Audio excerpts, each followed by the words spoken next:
ले भाई सरकार दावे कर रही है बिना खर्ची बिना पर्चे के ईमानदारी से नौकरी दी जा रही है, लेकिन आज है जो हरियाणा का युवा, ये दिखाऊंगा अपना जो डिग्रियां है जो ले फिर रहा है नेट जीआरएफ पीएचडी और लेकिन जॉब नहीं है। तो क्या मामला है वो जानेंगे। आज हरियाणा का युवा पीएचडी करके भी है जो बेरोजगार घूम रहा है और सरकार का जो विरोध कर रहा है। तो क्या कुछ मामला बात कराएं भाई साहब, एक बार इस तरफ देखो और सामने दिखा दे भाई 35% हटाओ हरियाणा बचाओ। एचपीएससी के खिलाफ है जो ये प्रदर्शन है जो कर रहे हैं भाई साहब। नमस्कार। नमस्कार भाई जी क्या मामला है जो इतनी डिग्रियां लेकर ना और टी शर्ट पे छाप कर ना आप घूम रहे हो। ये जो आप मेरी टी शर्ट पे लिखा देख रहे हैं 35% हटाओ 35% हरियाणा बचाओ। हरियाणा जो सरकार है उसकी संस्था है HPSC, Haryana public service commission, मतलब जो बड़े अधिकारी लगा हुआ है जो ए और बी क्लास की भर्तियां करती है, फर्स्ट और सेकंड क्लास की।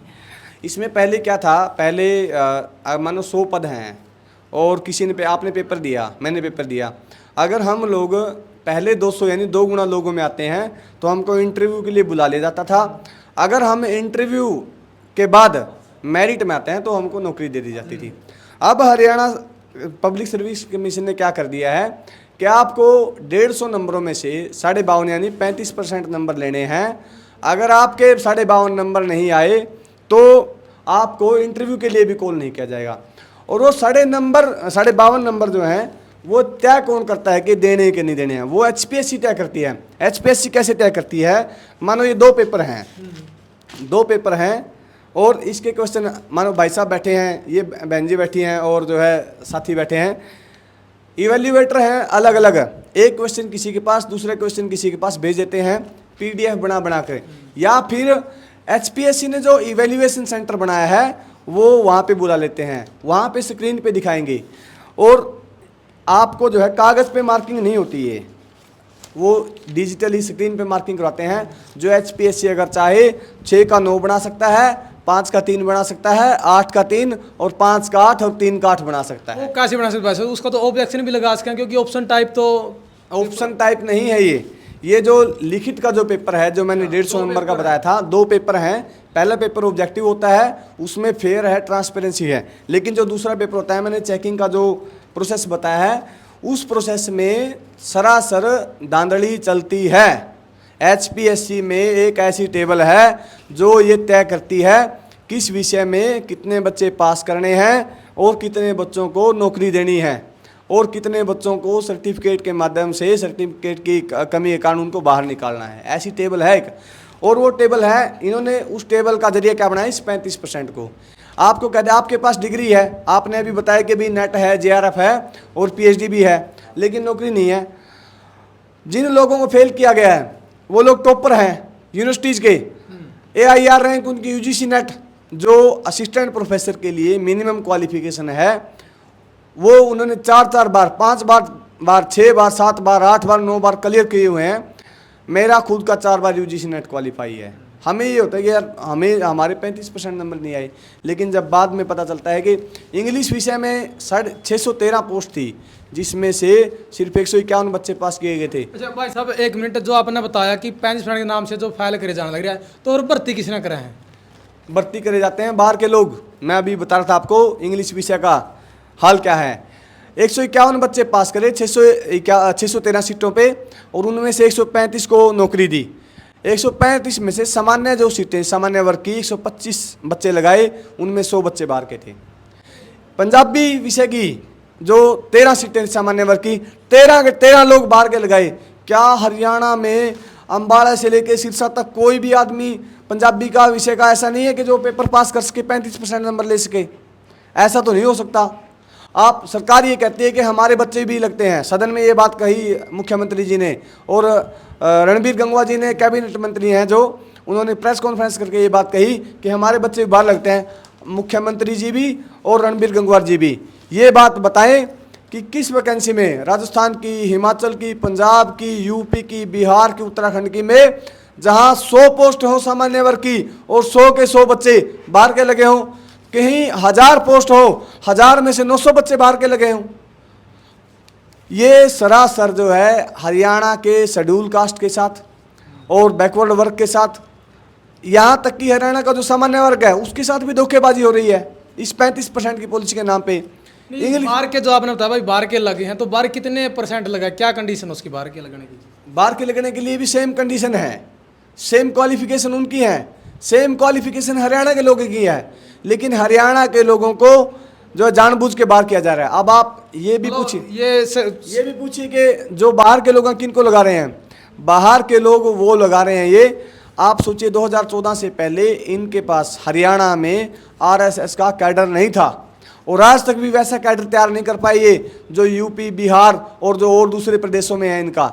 ये भाजपा के और आरएसएस के जो कार्यकर्ता हैं उनको हरियाणा में भर रहे हैं, संघ के कार्यकर्ताओं को हरियाणा में भर रहे हैं। मेरा सरकार से सवाल ये है, जब वोट हरियाणा के लोगों से लिया गया है तो बाहर के बच्चों को नौकरी क्यों?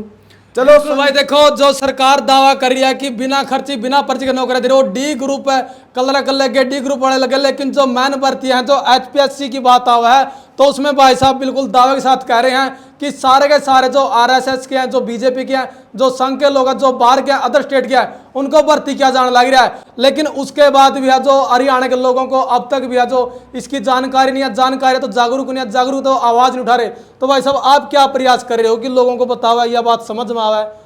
हम लोग 125-26 दिन से धरने में बैठे हैं पंचकूला में, सेक्टर 4 में धरना ग्राउंड में, और ओबीसी ब्रिगेड 25 अप्रैल से प्रदेश भर में जन जागरण यात्रा निकाल रही है, और 20 मई को हरियाणा का जो एचपीएससी का जो चेयरमैन है उसका घेराव है, और उसमें हमारी मांगे हैं जो 35% का क्राइटेरिया उसको हटाया जाए, 2 गुना को इंटरव्यू के लिए बुलाया जाए, हरियाणा के लोगों के 90% जो नौकरियां हैं वो फिक्स की जाएं, 90% कोटा फिक्स किया जाए, और कॉलेजों में जो पद खाली पड़े हैं उनको भरा जाए, और दूसरा कैटेगरी सर्टिफिकेट के बहाने से जो कैंडिडेट बाहर किए गए हैं उनको जो है ज्वाइनिंग दी जाए।